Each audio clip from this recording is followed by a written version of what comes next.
Hello and welcome. My name is Eleazar. I'm an application engineer at Würth Elektronik, and in this presentation, part of Bodo's Web Backup event 2022, we will briefly talk about the auxiliary supply in gate driver systems for silicon carbide applications. And here is the agenda. We will focus on the most important challenges that the fast switching speed of silicon carbide MOSFETs present to the auxiliary supply in the gate driver system, like preventing spurious Miller effect turn on and achieving high common mode transient immunity. The WE-AGDT transformer series and their reference designs will be introduced with some examples of integration in the gate driver system. Silicon carbide MOSFETs and power modules enable higher efficiency, smaller size, and lower cost in power converters, and in areas like e-mobility, renewable energy, as well as industrial automation. Amongst other advantages, their high voltage ratings up to 1700 volt and 10 times faster switching speed than silicon devices contribute to these improvements. Here we can see a simplified gate driver system for a silicon carbide MOSFET device, with the isolated gate driver IC and the isolated auxiliary supply providing a bipolar gate drive voltage in this case, plus VDD for turn on and minus VEE for turn off.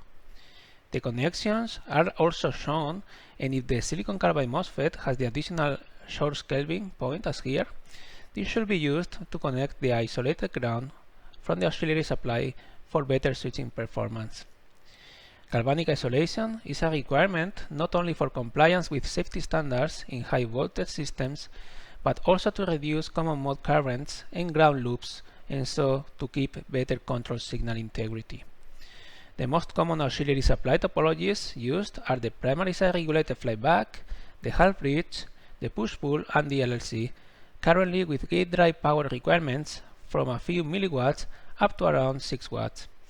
As we will see next, it is important in some cases to provide a negative gate drive voltage for reliable turn-off of the silicon carbide device, and especially for fast switching, to keep a very low parasitic capacitance across the isolation barrier, which in the case of the auxiliary supply corresponds to the interwinding capacitance of the transformer. The half bridge is a building block of synchronous converters as well as inverters. The high side MOSFET connects to the high voltage rail and the low side MOSFET to ground or circuit reference.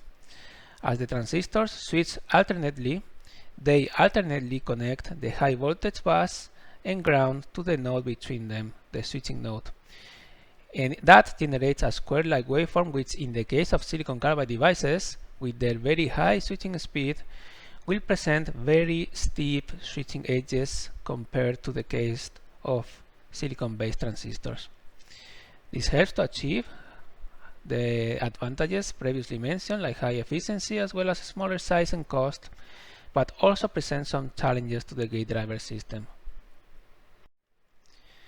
One of those challenges is the Miller effect spurious turn-on of the transistor. Although already known from silicon devices, it becomes exacerbated with the faster switching speed of silicon carbide MOSFETs. As the high side device turns on, the low side device is already turned off, and the very high dV by dt appearing on the switching node drives a current through the Miller capacitance of the low side MOSFET, CGD, and into the gate circuit of the device. The circuit can be approximated as a capacitive divider comprised of CGD and CGS for very high switching speed. The voltage glitch produced could then exceed the gate source threshold voltage of the low side MOSFET as shown in the left image. This will cause a shoot-through event with both devices partially turned on, which might be catastrophic. This is more pronounced the closer the gate drain capacitance value is to the gate source capacitance. Possible solutions to avoid a spurious turn-on event are to use an active Miller clamp or a negative gate drive voltage, not only for turning the device off faster, but also for holding it off reliably by adding some headroom to its gate source threshold voltage, as shown here in the image on the right.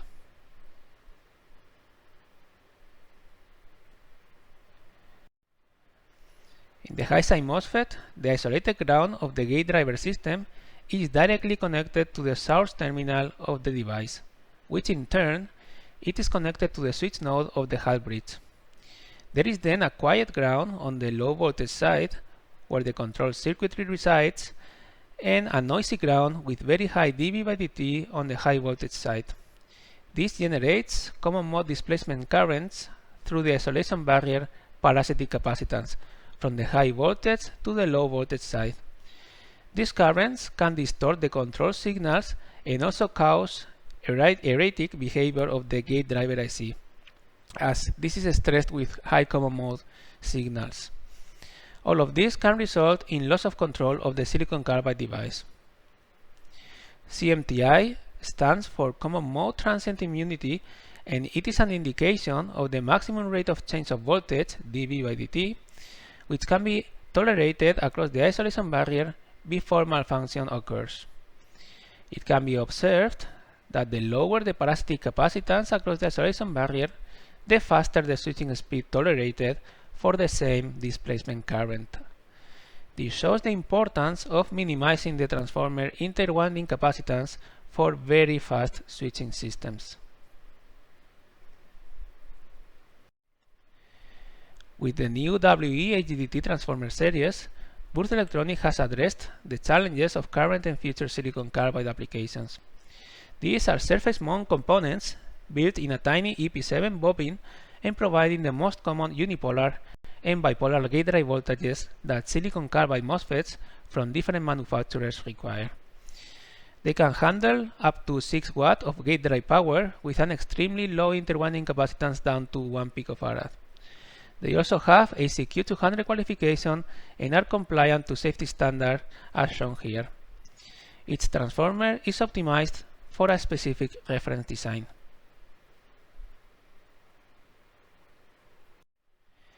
And here we can see two reference designs from Würth Elektronik, using a primary side regulated flyback topology up to 6 watts. The bipolar voltages provided are plus 15 minus 4 volt, plus 19 minus 4 volt, and plus 20 minus 5 volt. In the unipolar version, the gate drive voltage can be adjusted from 15 volt to 20 volt as desired. And validated designs are provided for 15 volt, 18 volt, and 20 volt. Two very compact PCB layout variants are offered, as well as two component assembly variants. The reference design documents, as well as the PCB layout and fabrication files, can be downloaded on the following links on Würth Elektronik website.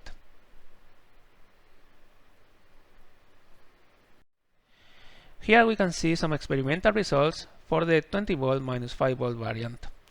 A very tight line and load regulation of positive and negative voltage rails is observed. The efficiency peaks at 87% and stays above 85% over most of the power range.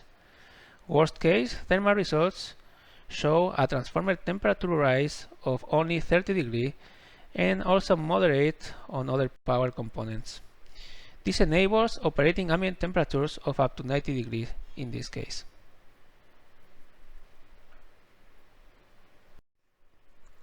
Examples of integration of the reference design in two different gate driver systems are shown here. On the left, for discrete SiC MOSFETs in a half bridge configuration and with an isolated gate driver IC for a 2 kW buck boost converter. And on the right, we can see a gate driver board for a silicon carbide power module using a digital isolator and a non-isolated gate driver IC.